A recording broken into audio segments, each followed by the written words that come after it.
जय हिंद साथियों, मैं बबलू धाकड़ स्वागत करता हूं आप सभी का धरणीधर एग्रो क्लासेज के डिजिटल प्लेटफॉर्म पर। साथियों, आज हम अध्ययन करने वाले हैं प्लांट ब्रीडिंग के अंदर विविधता का उत्पादन। जो टॉपिक हम कंटिन्यूसली कर रहे थे उसके अंदर तीसरे नंबर का टॉपिक पढ़ने वाले हैं, जिसका नाम है प्लांट इंट्रोडक्शन, जिसको हम पादप पुनर्स्थापन के नाम से भी जानते हैं। और हम पादप पुनर्स्थापन के माध्यम से भी फसलों के अंदर विविधता का उत्पादन कर सकते हैं। अब वो विविधता का उत्पादन पादप पुनर्स्थापन के माध्यम से किस प्रकार से होता है, उसके क्या चरण होते हैं, वो सारा के सारा आज हम इस सेशन के अंदर कवर करने वाले हैं। तो आइए स्टार्ट करते हैं आज का सेशन। इससे पहले वाले सेशन के अंदर हमने विविधता का जो उत्पादन होता है वो दो तरह से हम कर सकते हैं। वो दोनों विधियां हमने देखी थी। पहला हमने ग्रामीण के माध्यम से देखा था, दूसरा हमने जर्म प्लाज्मा के माध्यम से विविधता का उत्पादन जो होता है वो उसका प्रोसीजर हमने कंप्लीट किया था। आज के सेशन में हम देखेंगे कि प्लांट इंट्रोडक्शन के माध्यम से किस प्रकार से हम विविधता का उत्पादन कर सकते हैं। तो आइए स्टार्ट करते हैं। आज के सेशन काफ़ी इंपॉर्टेंट होने वाला है, इसके प्रॉपर नोट्स बनाते हुए चलिएगा और अपने साथियों के साथ में से अधिक साझा कीजिएगा। तो स्टार्ट करते हैं पादप पुनर्स्थापन। सबसे पहले हम देखते हैं कि पादप पुनर्स्थापन का शाब्दिक अर्थ क्या होता है। तो पादप पुनर्स्थापन का जो शाब्दिक अर्थ होता है वो क्या होता है, तो इसका शाब्दिक अर्थ होता है कोई भी जो किस्म होती है, किस्म या फिर जो भी हमारे पास में जनन द्रव्य हैं, किस्म या जनन द्रव्य को नए वातावरण, किस्म या जनन द्रव्य को, ध्यान से सुनिएगा इसकी परिभाषा, किस्म या जनन द्रव्य को नए वातावरण में अभ्यस्त करना, नए वातावरण में अभ्यस्त करने की जो प्रोसेस होती है उसे हम क्या कहते हैं, प्लांट इंट्रोडक्शन के नाम से जानते हैं। कहने का शाब्दिक अर्थ होता है कि ऐसा क्षेत्र जहां पर पहले कोई नई किस्म नहीं पाई जाती थी, वहां पर नई किस्म को लाकर उसकी संख्या को बढ़ाना और उसकी खेती करने की जो क्रिया होती है उसे हम बोलते हैं प्लांट इंट्रोडक्शन के नाम से जानते हैं। जैसे उदाहरण के रूप में बात करें, मान लेते हैं राजस्थान के अंदर सरसों का उत्पादन भारत में सबसे अधिक होता है, लेकिन वही हम बात करें जो हमारा दक्षिणी भारत है वहां पर सरसों का उत्पादन कम होता है। अब हम क्या करेंगे, राजस्थान के अंदर कोई एक ऐसी किस्म का विकास करेंगे जो दक्षिणी भारत का जो जलवायु है वह या फिर दक्षिणी भारत का जो वातावरण है उसके अनुसार वो वहां पर वृद्धि करे और वहां पर वो सरसों का उत्पादन बढ़ाने लग जाए या फिर सरसों के वहां पर खेती होने लग जाए। तो हम क्या करेंगे, राजस्थान से एक किस्म विकसित करेंगे और उसको हम फिर लेकर जाएंगे दक्षिणी भारत और वहां पर उसकी खेती होने लग जाएगी। तो राजस्थान से जो किस्म दक्षिणी भारत के लिए जो भेजी गई है वो वहाँ के लिए क्या हो जाएगा, प्लांट इंट्रोडक्शन हो जाएगा, यानी कि पादप पुनर्स्थापन की क्रिया हो जाएगी। तो कहने का शाब्दिक अर्थ यही है कि जहाँ पर पहले कोई नई किस्म नहीं पाई जाती थी वहाँ पर उसको ले जाना, वहाँ पर उसकी संख्या को बढ़ाना, फिर उसकी खेती करना ही जो पूरी प्रोसेस होती है उसे हम बोलते हैं पादप पुनर्स्थापन या फिर प्लांट इंट्रोडक्शन के नाम से उसे हम जानते हैं। ठीक है, ये इसकी परिभाषा होती है, ये हमें याद रखना। ठीक है, अब ये जो पादप पुनर्स्थापन की जो प्रोसेस होती है ये दो प्रकार की हो सकती है, यानी कि हम इसको क्या कर रहे थे, किस्म या फिर जो भी हमारे पास में जनन द्रव्य था उसको हमने नए वातावरण में भेजा है। अभ्यस्त का अर्थ होता है वहां पर उसको स्थापित करना। ठीक है ना, अभ्यस्त एक अपने आप में हिंदी वर्ड है, इसको अगर हम सिंपल भाषा में समझे अभ्यस्त का अर्थ क्या होता है, तो नए वातावरण में ले जाकर उसको स्थापित करना या फिर उसको धीरे धीरे अपना रूटीन में लेकर आना। ठीक है, तो अब ये जो अभ्यस्त करते हैं हम नए वातावरण में, वो हम दो प्रकार से कर सकते हैं। तो पादप पुनर्स्थापन जो होता है उसके कितने प्रकार होते हैं, दो प्रकार होते हैं। पादप पुनर्स्थापन जो होता है उसके कितने प्रकार होते हैं साथियों, दो प्रकार होता है। नंबर फर्स्ट होता है इसके अंदर प्राथमिक, नंबर फर्स्ट जो होता है वो कौन सा हो जाएगा, प्राथमिक पुनर्स्थापन, नंबर फर्स्ट हो जाएगा प्राथमिक पुनर्स्थापन। और नंबर सेकंड जो हो जाएगा वो हो जाएगा हमारे द्वितीयक पुनर्स्थापन। क्या हो जाएगा, द्वितीयक पुनर्स्थापन। ठीक है ना, ये कितने प्रकार का होता है, दो प्रकार का होता है। इंग्लिश के अंदर हम इसको प्राइमरी प्लांट इंट्रोडक्शन के नाम से जानते हैं और इसको हम सेकेंडरी प्लांट इंट्रोडक्शन के नाम से जानते हैं, या फिर हो सकता है कि प्राइमरी इंट्रोडक्शन और सेकेंडरी इंट्रोडक्शन हो जाएगा। शॉर्ट में इसको हम लिखते हैं प्राइमरी, ये जो पुनर्स्थापन प्राथमिक पुनर्स्थापन जो होता है इसको हम शॉर्ट में 3P के नाम से भी इसको जानते हैं। ठीक है ना, प्राइमरी प्लांट PPI के नाम से इसको जाना जाता है। ठीक है ना, तो प्राइमरी प्लांट इंट्रोडक्शन के नाम से इसको जाना जाता है। तो फुल फॉर्म के रूप में भी आपसे पूछा जा सकता है कि PPI क्या होता है और इसकी परिभाषा लिखिए। ठीक है ना, तो कंफ्यूजन मत होना कि इसी को हम बोलते हैं प्राइमरी प्लांट इंट्रोडक्शन के नाम से इसको जानते हैं। अब हम देखते हैं कि जो प्राथमिक पुनर्स्थापन जो होता है इसकी परिभाषा क्या होती है वो हम देखते हैं। तो ध्यान से सुनिएगा इसकी परिभाषा क्या होती है।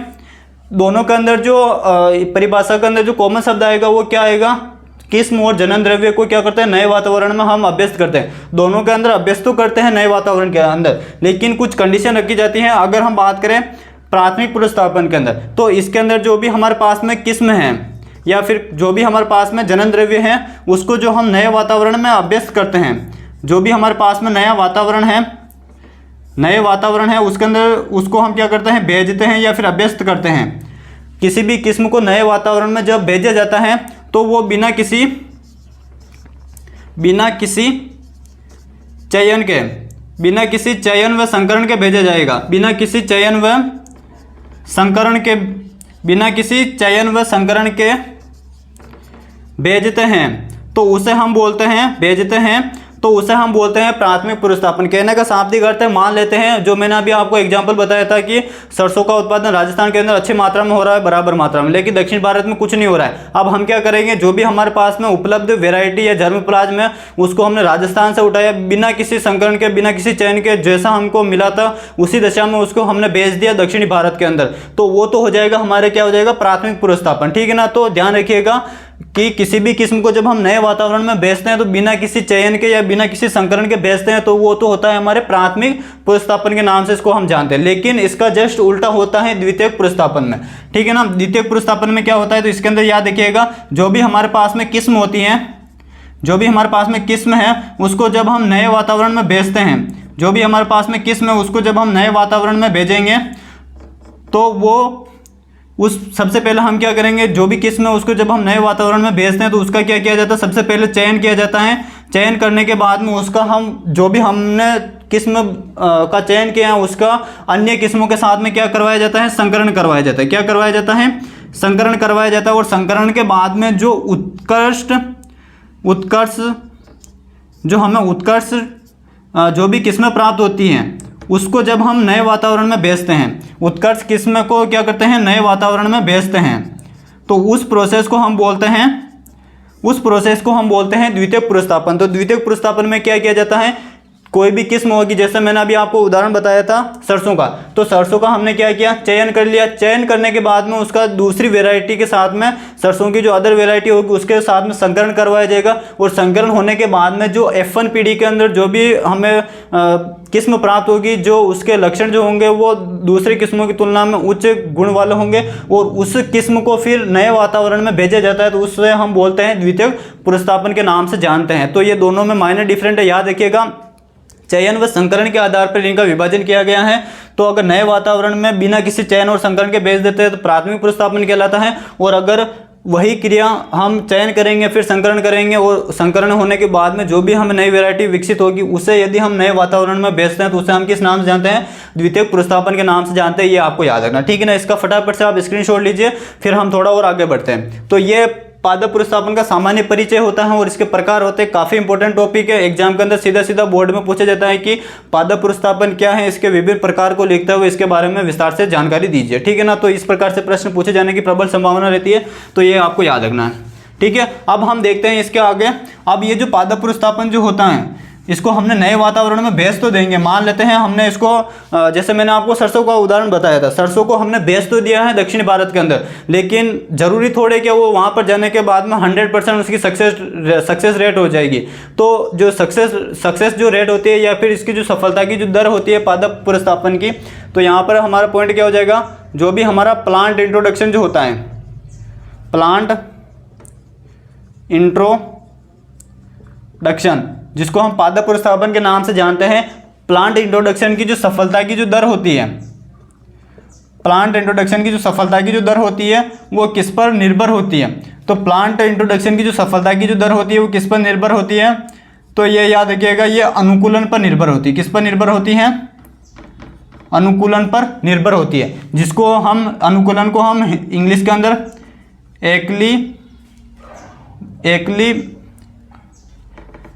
एक्लीमेटाइजेशन के नाम से इसको जानते हैं। किस नाम से जानते हैं, एक्लीमेटाइजेशन के नाम से भी जानते हैं या फिर अडेप्टेशन के नाम से इसको जाना जाता है, ठीक है ना। तो अनुकूलन के ऊपर जो हमारा पादप प्रतिस्थापन होता है उसकी सफलता की दर निर्भर करती है, ये हमें याद रखना, ठीक है। इसी के अलावा हम अब बात करते हैं अनुकूलन कहते किसे हैं। काफ़ी इंपॉर्टेंट परिभाषा एग्जाम के अंदर सीधी 2 नंबर के अंदर पूछा जाता है कि अनुकूलन की परिभाषा क्या होती है। अनुकूलन की परिभाषा क्या होती है। तो अनुकूलन की हम परिभाषा की बात करें तो इसका शाब्दिक अर्थ होता है कि ये अनुकूलन जो होता है ये पादपों पर भी लागू होता है, जंतुओं पर भी लागू होता है और सूक्ष्म जीवों पर भी लागू होता है। यानी कि जो भी हमारे पास में जैविक चीज है या फिर जितने भी हमारे पास में जीवित जीव है उन सभी के ऊपर अनुकूलन वाला चीज लागू होता है। अनुकूलन का शाब्दिक अर्थ क्या होता है, तो अनुकूलन का शाब्दिक अर्थ होता है किसी भी जीव के द्वारा अपने आप को नए वातावरण में ढाल लेने का जो क्रिया होती है उसी को हम क्या कहते हैं, अनुकूलन कहते हैं। जैसे उदाहरण के रूप में हम बात करें, अभी हम राजस्थान में रह रहे हैं तो राजस्थान की जो गर्मी है वो अन्य राज्यों की तुलना में ज़्यादा है। यहाँ का जो एवरेज जो टेम्परेचर रहता है वो लगभग 40 से ऊपर ही रहता है, ठीक है ना, 40 से 45 के बीच में रहता है। लेकिन जब कोई व्यक्ति, राजस्थान का व्यक्ति उत्तरी भारत में जाकर, जम्मू कश्मीर में जाकर बस जाता है और धीरे धीरे वो वहाँ की जो जलवायु, ठंडी जलवायु है उसके अनुरूप वहाँ पर हो जाता है, तो उसे हम बोलते हैं अनुकूलन के नाम से जानते हैं। किस नाम से जानते हैं, अनुकूलन के नाम से जानते हैं। तो इसकी परिभाषा हो जाएगी कि किसी भी जीव द्वारा, ठीक है ना, किसी भी जीव, अब यहाँ पर स्पेशली हम बात करें पादप की बात करें तो यहाँ पर हम केवल पादप ध्यान रखेंगे, ठीक है ना। बाकी याद रखिएगा जीव के अंदर कहीं पे भी आपको जीव शब्द मिल जाए तो उसके अंदर तीन चीजें आएगी। एक तो आ जाएगा हमारे समस्त पादप आ जाएंगे, समस्त जंतु आ जाएंगे और समस्त हमारे सूक्ष्म जीव आ जाएंगे, ठीक है ना। लेकिन यहाँ पर हम स्पेशली बात करें केवल पादप की तो पादप ही याद रखेंगे। तो इसकी परिभाषा क्या हो जाएगा, किसी भी जीव या फिर पादप द्वारा किसी भी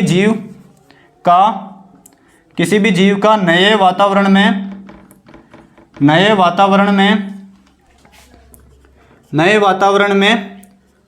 अपने आप को ढाल लेना क्या कहलाता है, अनुकूलन कहलाता है, ठीक है ना। किसी भी जीव के द्वारा नए वातावरण के अनुसार अपने आप को ढाल लेना या फिर नए वातावरण को अपना लेना ही क्या कहलाता है, अनुकूलन कहलाता है, ये याद रखिएगा। तो काफ़ी इंपॉर्टेंट टॉपिक बनता है ये। अनुकूलन अपना आप में बहुत बड़ा है, लेकिन आपको केवल पादप पुनर्स्थापन के अंदर इतना सा याद रखना है कि जो पादप पुनर्स्थापन की सफलता की जो दर होती है वो किस पर निर्भर करती है, तो अनुकूलन पर निर्भर करती है, ये हमें याद रखना, ठीक है ना। सीधे सीधे एक नंबर के अंदर पूछा जाता है कि पादप पुनर्स्थापन की जो दर होती है निर्भर करती है अनुकूलन पर, वातावरण पर, या फिर हम बात करें जैविक कारकों पर, अजैविक कारकों पर, तो किसके ऊपर निर्भर करती है, अनुकूलन के ऊपर निर्भर करती है, ये याद रखिएगा, ठीक है ना। इसका यहाँ तक फटाफट से स्क्रीनशॉट लीजिए। फिर हम देखते हैं पादप पुनर्स्थापन के एडवांटेज क्या है और डिसएडवांटेज क्या है, उसके बारे में हम चर्चा करते हैं, ठीक है ना। फटाफट से इसका स्क्रीनशॉट लीजिए और नोट डाउन कीजिए इसको। अब हम देखते हैं इसके अंदर पादप पुनर्स्थापन के अंदर इसके एडवांटेज, पादप पुनर्स्थापन के लाभ क्या हैं। पादप पुनर्स्थापन के लाभ, या जिसको हम एडवांटेज के नाम से जानते हैं, पादप पुनर्स्थापन के लाभ या फिर इसके एडवांटेज। जब इसके एडवांटेज की बात आती है तो हमें मुख्य रूप से 4 एडवांटेज याद रखने हैं जो आपके 12th की जो बुक है उसके अंदर दे रखे हैं, ठीक है ना। तो 4 एडवांटेज कौन कौन से हैं उनके बारे में हम यहाँ पर चर्चा कर लेते हैं। सबसे पहला जो एडवांटेज आता है वो आता है नई किस्म की प्राप्ति हो जाती है। हमें क्या हो जाता है, नई किस्म की प्राप्ति, नई किस्म की प्राप्ति नए क्षेत्र में, नए क्षेत्र के लिए, ठीक है ना। इसके एडवांटेज पहला क्या हो जाएगा, नए क्षेत्र के लिए हमें किस्म की उपलब्धता हो जाती है, वो या कौन सा हो जाएगा, पहला इसका एडवांटेज हो जाएगा, ठीक है। दूसरा एडवांटेज की यदि हम बात करें तो दूसरा एडवांटेज हो जाएगा यहाँ पर, दूसरा एडवांटेज हो जाएगा यहाँ पर, दूसरा एडवांटेज हो जाएगा बिना किसी संकरण व चयन के नई किस्म प्राप्त हो जाती है, नई किस्म प्राप्त हो जाती है, नई किस्म की प्राप्ति हो जाती है, जिससे नई किस्म प्राप्त हो जाती हैं, जिससे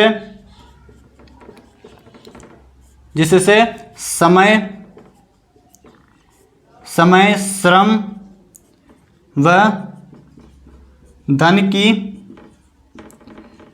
बचत होती है, ठीक है ना, जिससे क्या होता है समय की, श्रम की व धन की बचत होती है। जैसे उदाहरण के रूप में हम बात करते हैं कि जो पादप प्रतिस्थापन की जो प्रोसेस होती है वो 3 तरह से हम अपना सकते हैं। पहला हम लोकल लेवल पर कर सकते हैं, स्टेट लेवल पर, और एक हम कर सकते हैं कंट्री टू कंट्री कर सकते हैं, यानी कि एक देश से दूसरे देश में हम कर सकते हैं, एक राज्य से दूसरे राज्य में कर सकते हैं, और एक स्थान से दूसरे स्थान पर हम कर सकते हैं, यानी कि जो भी हमारा लोकल एरिया होता है वहाँ पर भी हम कर सकते हैं। तो लोकल एरिया में ये देखा गया है कि जैसे उदाहरण के रूप में हम बात कर लेते हैं, एक बात कर लेते हैं हम चित्तौड़ जिला, और एक हो जाएगा हमारा उदयपुर जिला। लगभग हम बात करें चित्तौड़ जिला और उदयपुर जिला का जो क्लाइमेट है वो दोनों एक जैसे हैं लगभग, लेकिन हो सकता है कुछ 2-3% ऊपर नीचे हो जाएगा। तो क्या करेंगे, चित्तौड़ के अंदर जो किस्म होती है उसको हम यदि उदयपुर भेज देते हैं तो उदयपुर वालों को उस किस्म का विमोचन के लिए जो भी समय लगता, जो भी धन लगता और जो भी श्रम लगता, लेबर चार्ज जो भी लगता, उसकी बचत हो जाती है, क्योंकि उनको सीधे ही एक नई विकसित वैरायटी प्राप्त हो जाती है। तो उससे क्या होता है, तो ये इसका एडवांटेज होता है, बिना किसी संकरण व चयन के नई किस्में प्राप्त हो जाती हैं, जिससे समय, श्रम व धन की क्या होती है, बचत होती है। ये हमें याद रखनी है, इसका दूसरा एडवांटेज हो जाएगा। तीसरा एडवांटेज क्या हो जाएगा, तो तीसरा एडवांटेज हो जाएगा जो भी हमारे वैज्ञानिक शोध के लिए हमें नई किस्में प्राप्त हो जाती है। वैज्ञानिक शोध के लिए नई किस्म की प्राप्ति, वैज्ञानिक शोध के लिए नई किस्म की क्या हो जाती है, प्राप्ति हो जाती है। जैसे मैंने अभी आपको बताया था, सरसों का उदाहरण दिया था। सरसों राजस्थान के जलवायु के अनुसार तो अच्छी है, लेकिन जब उसको हम दक्षिणी भारत में भेजेंगे तो दक्षिणी भारत के जो वैज्ञानिक है उनको भी तो मन में खुजली लगेगी, यार इस किस्म में ऐसा क्या है कि राजस्थान के अंदर इसका इतना अच्छा उत्पादन हो रहा है, हमारे यहाँ पर इतना अच्छा उत्पादन नहीं हो रहा है। तो वो क्या करेंगे, सरसों के पौधे के पास में गए, अच्छा इसके अंदर कुछ ना कुछ ऐसे गुण हैं जो यहाँ पर वो उत्पादन दे सकता है, तो वो उसमें से कुछ जर्म प्लाज्म को निकालेंगे, कुछ ऑर्गन को वहाँ से निकालेंगे और उस पर वो अनुसंधान या रिसर्च का काम प्रारंभ कर देंगे। तो उसकी वजह से एक जो भी हमारे शोधकर्ता होते हैं, जो भी वैज्ञानिक होते हैं, उनको शोध के लिए नई किस्में उनको प्राप्त हो जाती है। तो यह एक उसका एडवांटेज होता है, ये याद रखना, ठीक है। नंबर 4 की बात करें तो नंबर 4 पर हो जाएगा हमें नए क्षेत्र हेतु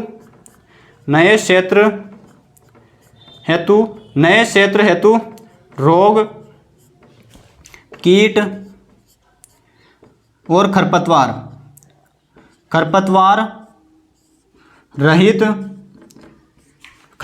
रहित किस्म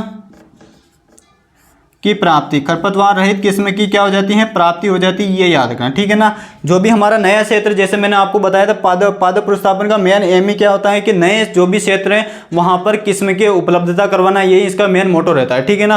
तो नए क्षेत्र के अंदर कोई भी किस्म पहुँच रही है तो वो क्या होगी, एक तो उसके अंदर कोई रोग नहीं होगा, कोई कीट नहीं लगेगा, उसके अंदर कोई खरपतवार नहीं आएगा। तो जो भी वो नया क्षेत्र है उसके अंदर जो भी हमें प्रोडक्शन होगा वो 100 रेट से या फिर 100 सक्सेस रेट से हमें वो प्रोडक्शन प्राप्त होगा, क्योंकि उसके अंदर नुकसान की जो होने की जो संभावना रहेगी वो बहुत ही कम रहेगी, क्योंकि उसके अंदर खरपतवार होंगे नहीं, उसके अंदर किसी भी कीट या रोग का आक्रमण नहीं होगा। तो हमारे फसल को जो नुकसान पहुंचाने वाले जो भी कारक होते हैं वो फसल को नुकसान नहीं पहुंचाएंगे, ठीक है ना। तो उत्पादन हमको अधिक प्राप्त होगा। तो ये मुख्य रूप से इसके 4 एडवांटेज होते हैं जो आपको याद रखने, कौन कौन से।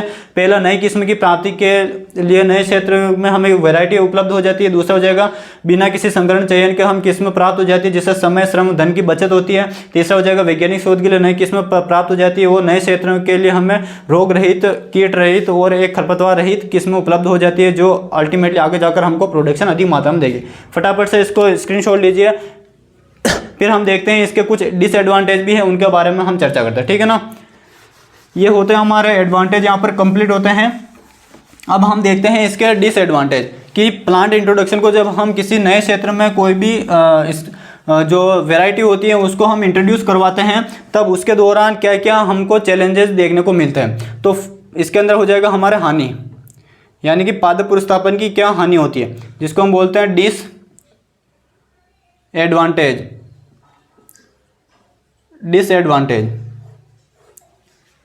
डिसएडवांटेज की यहाँ पर बात करें तो इसके कितने डिसएडवांटेज होते हैं, तो इसके 4 डिसएडवांटेज होते हैं जो हमें याद रखना है, ठीक है। कौन कौन सा होता है। नंबर सबसे फर्स्ट पर आता है, जब हम प्लांट इंट्रोडक्शन की सहायता से कोई भी नई वैरायटी को नए क्षेत्र में अपनाते हैं या फिर उसको बेचते हैं, तो कई किस्में ऐसी होती हैं या कई पादप प्रजातियाँ ऐसी होती हैं जो क्या करते हैं, जो भी हमारा पारिस्थितिकी जो संतुलन होता है उसको बिगाड़ देते हैं।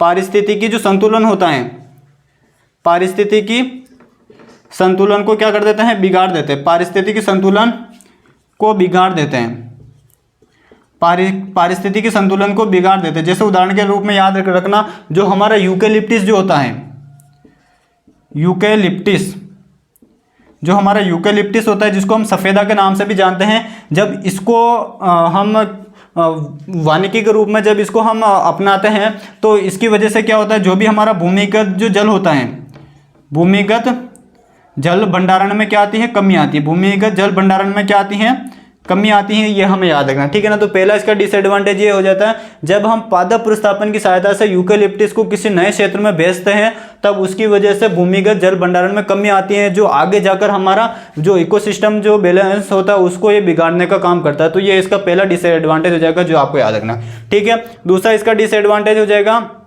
कई सारी पादप प्रतिस्थापित जो किस्म होती है, पादप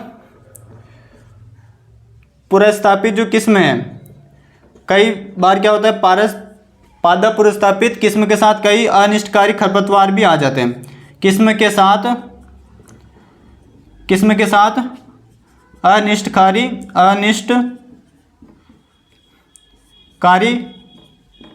खरपतवार भी फैल जाते हैं।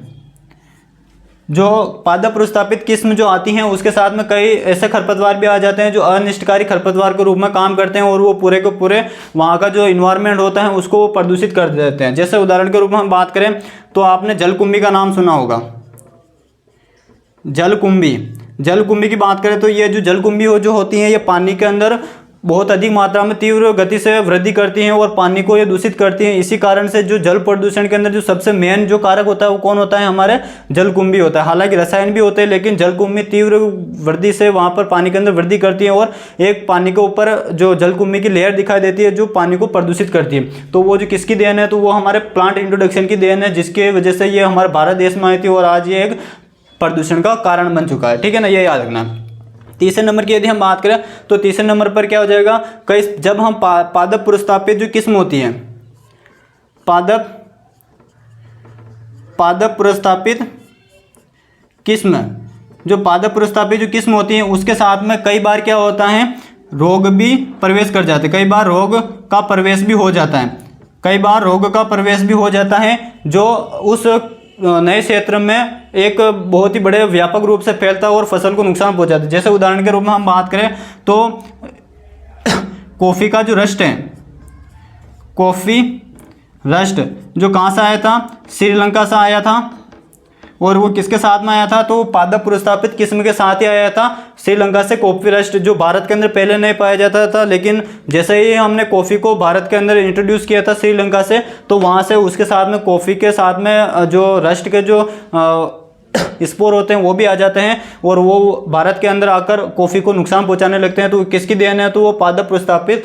की ही देन है। तो ये इसका एक डिसएडवांटेज हो जाएगा जो हमें याद रखना, ठीक है। इसी प्रकार एक और इसका डिसएडवांटेज होता है, जब हमारे पादप प्रतिस्थापित जो किस्म होती है, पादप प्रतिस्थापित किस्म के साथ कई बार क्या होता है, कई बार खरपतवार का प्रवेश भी हो जाता है। कई बार क्या होता है, खरपतवार का प्रवेश भी हो जाता है, ठीक है ना।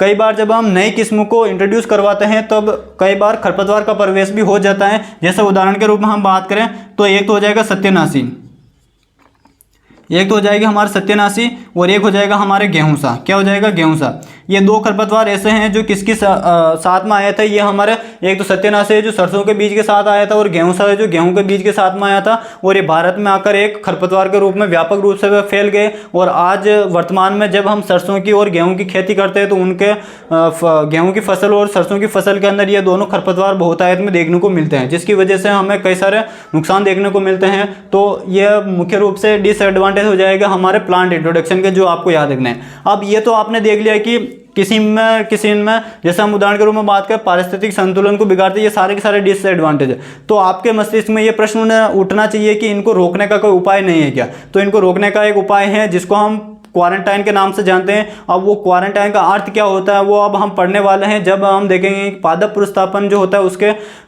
नए क्षेत्र में जब किस्म को इंट्रोड्यूस करवाया जाता है तो उसके 6 चरण होते हैं। उन 6 चरणों में से एक चरण आता है हमारे क्वारंटाइन। तो क्वारंटाइन की सहायता से जितने भी ये डिसएडवांटेज है उन सभी को हम आसानी से रोक सकते हैं।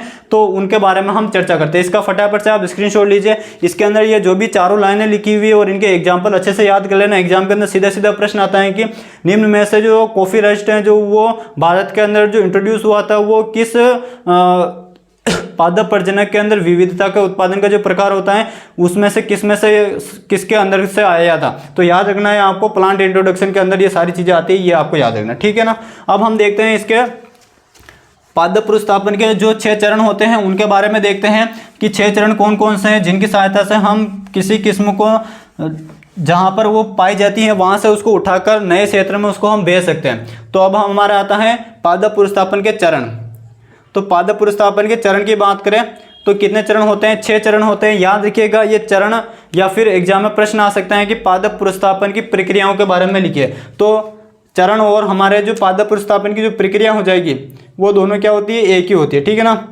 प्रक्रिया और जो चरण होते हैं वो दोनों एक ही होते हैं, ये याद रखिएगा, ठीक है ना। चरण और प्रक्रिया एक ही होते हैं। टोटल कितने प्रोसेस होती हैं? 6 प्रोसेस होती है या 6 स्टेप होती है। कौन कौन सी? नंबर फर्स्ट में आता है इसके अंदर प्रोक्यूरमेंट। नंबर फर्स्ट पे जो आता है वो आता है प्रोक्यूरमेंट, जिसको हम हिंदी में अर्जन के नाम से जानते हैं। किस नाम से जानते हैं? अर्जन के नाम से जानते हैं, ठीक है। नंबर सेकंड की बात करें तो नंबर सेकंड का अर्थ हो जाएगा यहाँ पर क्वारंटाइन। नंबर सेकंड पे जो हो जाएगा क्वारंटाइन, जिसको हम बोलते हैं संगरोध। क्या हो जाएगा? संगरोध, ठीक है। नंबर थर्ड पर हम बात करें तो नंबर थर्ड पर हो जाएगा इवोल्यूशन। नंबर थर्ड पर हो जाएगा इवोल्यूशन, जिसको हम बोलते हैं मूल्यांकन। सॉरी, थर्ड पर आ जाएगा हमारे इसके अंदर सूचीबद्ध। क्या हो जाएगा? नहीं, थर्ड पर हमारा हो जाएगा इवोल्यूशन ही होगा। इवोल्यूशन, जिसको हम किस नाम से जानते हैं? मूल्यांकन के नाम से जानते हैं। किस नाम से जानते हैं? मूल्यांकन के नाम से जानते हैं। और नंबर फोर्थ पर हो जाएगा यहाँ पर हमारे नंबर फोर्थ पर हो जाएगा कैटालॉगिंग, जिसको हम बोलते हैं सूचीबद्ध करना। किस नाम से जानते हैं? सूचीबद्ध करना, ठीक है। और नंबर फिफ्थ पर आ जाएगा इसके अंदर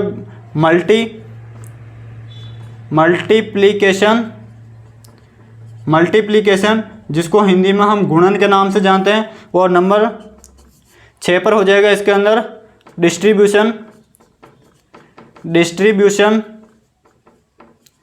और इसको हम हिंदी में वितरण के नाम से जानते हैं। किस नाम से जानते हैं? वितरण के नाम से जानते हैं। तो ये प्रमुख 6 प्रोसेस होती हैं जो आपको याद रखना है। शुरू के जो 3 हैं प्रोक्यूरमेंट, क्वारंटाइन और इवोल्यूशन, ये तीनों स्टेप इंपॉर्टेंट है। बाकी सूचीबद्ध करना, मल्टीप्लिकेशन और डिस्ट्रीब्यूशन तो हर एक के अंदर आपको देखने को मिलेगा। अब हम देखते हैं कि प्रोक्यूरमेंट क्या होता है, इसका अर्थ क्या होता है वो हम देखते हैं। तो प्रोक्यूरमेंट का अर्थ होता है, प्रोक्यूरमेंट का यहाँ पर या फिर अर्जन का अर्थ की बात करें तो इसका शाब्दिक अर्थ होता है किसी भी किस्म को प्राप्त करना। किस्म या जो भी हमारे पास में जनन द्रव्य जो नया आ रहा है उसको प्राप्त करना, जनन द्रव्य को प्राप्त करना। जैसे उदाहरण के रूप में हम बात करते हैं, मैंने आपको शुरू में एक एग्जाम्पल बताया था, सरसों वाला एग्जाम्पल बताया था। अब हमने सरसों को यहाँ से भेजा है दक्षिणी भारत के लिए, रवाना कर दिया यहाँ से। लेकिन दक्षिणी भारत के अंदर कोई ना कोई तो या तो स्टेट गवर्नमेंट हो सकती है, या फिर कोई एनजीओ हो सकता है, या फिर कोई बड़ी एक ऐसा संस्थान हो सकता है जो उसकी जिम्मेदारी लेगा कि जो राजस्थान से जो सरसों भेजा गया है उसको सबसे पहले हम प्राप्त करेंगे, उसके बाद में हम उसकी कई सारी मल्टीपल कॉपी बनाएंगे, उसके बाद में हम किसानों तक पहुँचाएंगे। तो राजस्थान से जो भेजा गया सरसों का जो बीज है या जर्म प्लाज्म, उसको पहली बार जो दक्षिणी भारत में किसी भी व्यक्ति के द्वारा, किसी संस्था के द्वारा, किसी गवर्नमेंट के द्वारा जो उसको प्राप्त किया जाएगा, तो प्राप्त करने की जो क्रिया होती है उसी को किस नाम से जाना जाता है? प्रोक्यूरमेंट या अर्जन के नाम से जाना जाता है, ठीक है ना। तो किस्म या फिर जनन द्रव्य को प्राप्त करना ही क्या कहलाता है? हमारे अर्जन कहलाता है, ठीक है। ये मैंने आपको एक एग्जाम्पल के माध्यम से समझाया कि इसको कौन प्राप्त कर सकता है। तो जनरली कोई भी प्राप्त कर सकता है। अगर फार्मर है तो फार्मर भी इसको प्राप्त कर सकता है। जैसे उदाहरण के रूप में बात करें, जैसे मान लेते हैं मेरे पापा अगर किसान है, मेरे पापा के पास में कोई ऐसा बीज है जो कोई दूसरा किसान लेना चाहता है, तो मेरे पापा उसको जो भी दूसरा जो किसान है उसको नया बीज गेहूं का, मूंगफली का, किसी का भी बीज उसको उपलब्ध करवाएंगे। तो मेरे पापा के द्वारा जो अन्य किसान को जो भी बीज उपलब्ध करवाया गया है, तो वो जो नया किसान है उसके लिए जो वो बीज वो जैसे उपलब्ध करता है तो वो कौन सी प्रक्रिया हो जाएगी, अर्जन की प्रक्रिया हो जाएगी, ठीक है ना। अब हम बात करते हैं भारत के स्तर पर। भारत के स्तर की यदि हम बात करें तो भारत में ऐसी कौन सी संस्था है जो अर्जन का या फिर प्रोक्यूरमेंट का काम करती हैं। पूरे विश्व से जो भी नए बीज या फिर नए किस्म या फिर नए जो भी जर्मप्लाज्म भेजे जा रहा है वो भारत के अंदर सबसे पहले किस संस्था के द्वारा अडेप्ट किया जाता है या फिर ग्रहण किया जाता है या फिर प्राप्त किया जाता है। तो उसका याद रखना, भारत के अंदर जो अर्जन की जो क्रिया होती है इसकी यदि बात करें, प्राप्ति की बात करें, तो भारत के अंदर इसको कौन प्राप्त करता है, तो याद रखिएगा अर्जन की जो क्रिया होती है भारत में, अर्जन की जो क्रिया होती है भारत में NBPGR के द्वारा होती है, ठीक है ना। इसका पूरा नाम होता है national bureau of plant, NBPGR, जिसका पूरा नाम होता है national bureau of plant genetic resources. और ये जो संस्था है ये हमारे नई दिल्ली के अंदर स्थित है। भारत के अंदर अगर विदेश से कोई भी नया बीज आता है, कोई भी नया जर्मप्लाज्म आता है, कोई भी नया सीड आता है या कोई भी DNA, कोई भी सूट टिप, कोई सा भी भाग आता है, कोई भी विदेश से नया जो पहली बार आता है उसको सबसे पहले कौन अडेप्ट करता है, NBPGR के द्वारा अडेप्ट किया जाता है। उसके बाद में वो पूरा का पूरा उसका मॉनिटरिंग करता है, निगरानी करता है। उसके बाद में उसको स्टेट लेवल के अंदर जितने भी हमारे सीड सीड कॉरपोरेशन बने हुए हैं या बीज निगम बने हैं उनको भेजा जाता है। कई सारी एग्रीकल्चर यूनिवर्सिटी को भेजा जाता है या कई जो रिसर्च सेंटर है वहाँ पर भेजा जाता है और फिर उनका मल्टीप्लिकेशन किया जाता है, मूल्यांकन होता है। फिर वो अगर सीड अच्छा होता है तो वो फार्मर तक पहुँचा दिया जाता है, ठीक है ना। तो ये किसकी निगरानी में होता है, NBPGR की निगरानी में होता है, ये हमें याद रखना। इसी के साथ में हमारा प्रोक्यूरमेंट या फिर जो अर्जन जो होता है वो यहाँ पर कंप्लीट होता है, ठीक है ना। उम्मीद आप सभी को अच्छे से समझ में आ गया होगा। अब नेक्स्ट आता है क्वारंटाइन। क्वारंटाइन का शाब्दिक अर्थ क्या होता है, तो क्वारंटाइन का शाब्दिक अर्थ होता है जो भी किस्म जनन द्रव्य बाहर से हमारे यहाँ पर आ रही है उसके अंदर कोई भी अगर रोग, कीट या खरपतवार बाहर से जो भी किस्म जनन द्रव्य, कोई भी फसल या फिर पादप के कोई भी अंग अवशेष, कोई भी चीज़ आती है तो उसके अंदर रोग, कीट, खरपतवार की जो जांच होती है, कि जांच जो होती है उसे क्या कहा जाता है, क्वारंटाइन या संगरोध के नाम से जाना जाता है। जैसे उदाहरण के रूप में बात करते हैं, जैसे अमेरिका से एक सोयाबीन की किस्म आती है जिसका नाम होता है केंट। उदाहरण के रूप में मान लेते हैं अमेरिका से एक किस्म आती है भारत के लिए सोयाबीन की, उस किस्म का नाम है केंट। अब वो वहाँ से निकल चुकी है, भारत में आएगी तो भारत में सबसे पहले उसको कौन अडेप्ट करेगा, NBPGR उसको अडेप्ट करेगा। वो तो क्रिया हो गई, अर्जन हो गई। अब जैसे उसको अडेप्ट होगा तो भारत का जो बॉर्डर है, भारत का जो बॉर्डर है, चाहे वो हमारा समुद्री बॉर्डर होगा या फिर हमारा स्थलीय सीमा हो गई, वहाँ पर उसको रोका जाएगा। रोकने के बाद में उसका क्वारंटाइन होगा, ठीक है ना। क्या होगा, क्वारंटाइन होगा। क्वारंटाइन के अंदर ये देखा जाएगा जो भी वो केंट किस्म आ रही है उसके अंदर किसी भी प्रकार का रोग लगा हुआ है या नहीं है, या फिर रोग के बीजाणु उपस्थित है कि नहीं है, कोई उसके अंदर कीट है या नहीं है, या फिर कीट की कोई उसके अंदर अंडे है या नहीं, वो सारे चेक किया जाएगा। खरपतवार को देखा जाएगा कि उसके अंदर कोई खरपतवार है या नहीं है, फिर उसकी जांच होगी।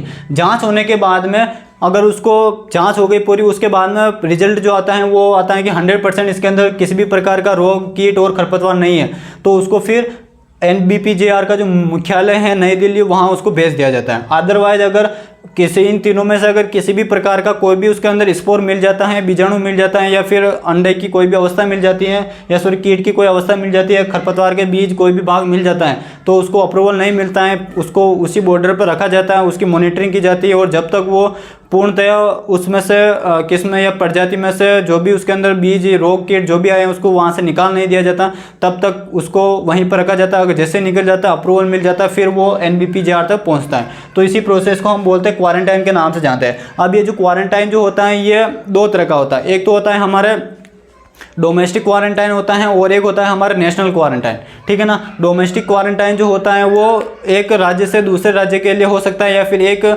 जिले से दूसरे जिले के लिए हो सकता है, ठीक है ना। जैसे उदाहरण के रूप में हम बात करें, आलू के अंदर एक रोग लगता है जिसका नाम है आलू का गोल्डन निमेटोड डिजीज, ठीक है ना। ये जो डिजीज आलू के अंदर लगती हैं ये मुख्य रूप से दक्षिणी भारत के अंदर लगती है, लेकिन अब वो जो आलू है उसको दूसरे राज्यों के अंदर हम नहीं भेज सकते, तो उसे हम बोलते हैं डोमेस्टिक क्वारंटाइन, ठीक है ना। और नेशनल क्वारंटाइन क्या होता है, तो एक देश से दूसरे देश में कोई भी जो चीज़ों का आदान प्रदान होता है, वस्तुओं का जो आदान प्रदान होता है, उसकी जो जांच की जाती है एक अंतर्राष्ट्रीय बॉर्डर पर, उसे हम बोलते हैं नेशनल क्वारंटाइन के नाम से जानते हैं। और ये क्वारंटाइन का शाब्दिक अर्थ आप समझ ही गए होंगे, पहले ही कोविड-19 के अंदर इसका भरपूर उपयोग हुआ है क्वारंटाइन का, ठीक है ना। तो ये होता है हमारा क्वारंटाइन। उसके बाद में मूल्यांकन के अंदर क्या किया जाता है, जो भी नई किस्म है जो जनन द्रव्य आता है उसका मूल्यांकन किया जाता है कि उसका कई सारी उसकी कॉपी बनाई जाती हैं, कई सारी उसकी मल्टीपल कॉपी बनाई जाती है, यानी कि एक जर्म प्लाज्म था तो उसकी सैकड़ों जर्म प्लाज्म वाले पौधे तैयार किए जाते हैं और उसका फिर मूल्यांकन देखा जाता है कि ये जो पौधा नया बना है वो उसके अंदर उसकी सक्सेस रेट कितनी है, नए वातावरण के लिए अभ्यस्त हो पाएगा नहीं हो पाएगा, वो सब इसके अंदर देखा जाता है। उसके बाद में सूचीबद्ध किया जाता है। सूचीबद्ध का शाब्दिक अर्थ होता है जहाँ से किस्म, जैसे अमेरिका से कोई किस्म आई थी केंट, अब उसके बारे में पूरा उसके ऊपर एक वर्णन लिखा होता है कि किस्म का नाम क्या है, उसके उत्पत्ति स्थल क्या है, और उस जो किस्म है उसको विकसित किसने किया था, कब किया था, किस देश के अंदर उसको विकसित किया था, वो कब निकली थी, कब वो नए देश तक पहुंचेगी या नए वातावरण तक पहुंचेगी, वो सारी की सारी इसके अंदर लिखी हुई होती है, उसको बोलते हैं कैटलॉगिंग, ठीक है, सूचीबद्ध करना।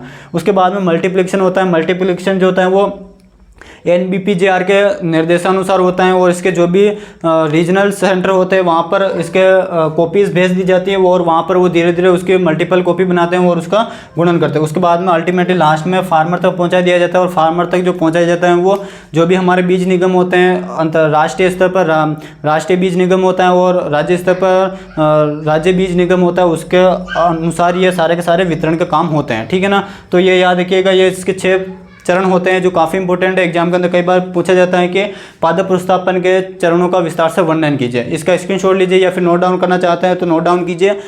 इसी के साथ में हमारे इसकी प्रोसेस यहाँ पर कंप्लीट होती है। अब हम देखते हैं साथियों जो प्लांट इंट्रोडक्शन की कुछ उपलब्धियाँ हैं उनके बारे में हम चर्चा करते हैं कि अल्टीमेटली किन किन फसलों के अंदर अब तक प्लांट इंट्रोडक्शन अपनाया गया है और ऐसी कौन कौन सी किस्में हैं जो प्लांट इंट्रोडक्शन की सहायता से हमारे देश में लाई गई हैं, ठीक है, उनके बारे में हम चर्चा करते हैं। तो अब हम देखते हैं पादप प्रतिस्थापन की सफलता। पादप प्रतिस्थापन की सफलता की यहाँ पर बात करें तो ऐसी कई सारी फसलें हैं जिनके अंदर पादप प्रतिस्थापन अपनाया गया है। जैसे हम उदाहरण के रूप में बात करें, यहाँ पर हमारा हो जाएगा गेहूँ हो जाएगा, ठीक है, चावल हो जाएगा, पपीता हो जाएगा, ठीक है, सोयाबीन हो जाएगा, सोयाबीन हो जाएगा। इसी प्रकार यहाँ पर हमारे जई हो जाएगा, इसी प्रकार टमाटर हो जाएगा, इसी प्रकार हमारा आलू हो जाएगा, ठीक है ना। और भी कई सारी फसलें होती है जिनके अंदर पादप प्रतिस्थापन अपनाया गया है, या फिर हम कह सकते हैं कि ऐसी कोई भी फसल नहीं है जिसके अंदर पादप प्रतिस्थापन की सहायता से किस्म का विकास नहीं हुआ है, ठीक है ना। लगभग जितने भी आपके सिलेबस में लगभग 25 से 30 जो किस्म फसलें दे रखी है उन सभी के अंदर पादप प्रतिस्थापन की सहायता से कोई ना कोई किस्म विकसित की गई है, तो ये इसकी सफलता होती है। अब हम कुछ उदाहरण देख लेते हैं, कुछ पर्टिकुलर फसल को देखेंगे और उसकी कुछ वेराइटी देखेंगे जो पादप प्रतिस्थापन से हमारे देश में आई हैं। जैसे उदाहरण के रूप में बात करें चावल की यहाँ पर यदि हम बात करें साथियों तो चावल की आपको 3 वैरायटी याद रखनी। एक तो हो जाएगी TN फर्स्ट जो पादप प्रतिस्थापन से विकसित की हुई किस्म है जो भारत के अंदर इंट्रोड्यूस हुई है। इसके अलावा हो जाएगा IR8, इसी प्रकार हो जाएगा IR28 और इसी प्रकार हो जाएगा IR36। ये जो प्रमुख किस्में हैं ये चावल की प्रमुख किस्में हैं और ये भारत के अंदर इंट्रोड्यूस करवाई गई हैं पादप प्रतिस्थापन के माध्यम से। इसी प्रकार हम बात करते हैं गेहूं की बात करें तो गेहूं की एक हो जाएगी हमारे गेहूं की बात करें तो लरमा रोजा, ठीक है, लरमा रोजा सोनारो 64, ये जो प्रमुख किस्म हो जाएगी ये मुख्य रूप से गेहूं की पादप प्रतिस्थापन से आई हुई किस्म हो जाएगी। इसी प्रकार हमने बात की थी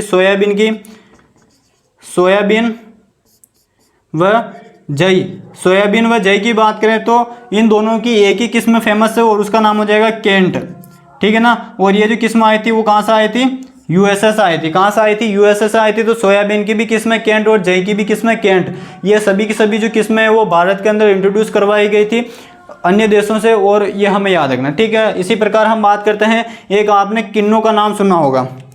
किन्नू क्या है, तो एक आपने किन्नू का नाम सुना होगा। किन्नू। किन्नू क्या होता है, तो ये एक हमारे जो भी सिट्रस ग्रुप जो होता है, जैसे नींबू हो गया, संतरा हो गया, मौसमी हो गया, इसी प्रकार से एक खट्टा फल होता है ये, ठीक है ना, खट्टा फल होता है जिसको हम किन्नू के नाम से जानते हैं। और किन्नू भी हमारे यहाँ पर 1955 के अंदर कहाँ से आया था, यूएसए से आया था। कहाँ से आया था, यूएसए से भारत के अंदर इसको इंट्रोड्यूस करवाया गया था। और कहाँ पर सबसे पहले इसको इंट्रोड्यूस करवाया गया था भारत के अंदर, तो वो याद रखिएगा पंजाब में इसको इंट्रोड्यूस करवाया गया था, ठीक है। और बात करें भारत में पंजाब में इंट्रोड्यूस करवाया था, और राजस्थान में कहाँ पर इसको इंट्रोड्यूस करवाया गया था, तो वो करवाया गया था हमारे जो श्री गंगानगर हैं, श्री गंगानगर के अंदर इसको इंट्रोड्यूस करवाया गया था, ये हमें याद रखना, ठीक है ना। और जो हमारे लरमा रोजा सोनारो 64 जो किस्में हैं, ये कहाँ पर इसको इंट्रोड्यूस करवाई गई थी, तो इसको हरियाणा और पंजाब में इसको इंट्रोड्यूस करवाया गया था। और इसको इंट्रोड्यूस कब करवाया गया था, तो ये याद रखिएगा जो भारत के अंदर जो हरित क्रांति आई थी 1966 और 67, यानी कि 1966 और 67 के अंदर जो हरित क्रांति आई थी वो किसकी देन है, तो वो लरमा रोजा सोनारो 64 की ही देन है, जिसकी वजह से भारत के अंदर हरित क्रांति आई थी। और भारत के अंदर हरित क्रांति के जो जनक है वो मुख्य रूप से हम MS स्वामीनाथन को मानते हैं, और विश्व के अंदर हम नॉर्मली बोर्लो को मानते हैं। इसी के साथ में हमारा जो पादप पुनर्स्थापन जो टॉपिक होता है वो यहाँ पर कंप्लीट होता है। तो उम्मीद है आप सभी को अच्छे से समझ में आ गया होगा। अगर समझ में आया है तो इस चैनल को सब्सक्राइब नहीं किया है तो चैनल को जरूर सब्सक्राइब करो, और कमेंट बॉक्स खुला हुआ है, अपना फीडबैक जरूर दीजिएगा कि सेशन कैसा लगा है, और अपने साथियों के साथ में से अधिक शेयर कीजिएगा। मिलते हैं नए टॉपिक के साथ में, तब तक के लिए जय हिंद जय भारत।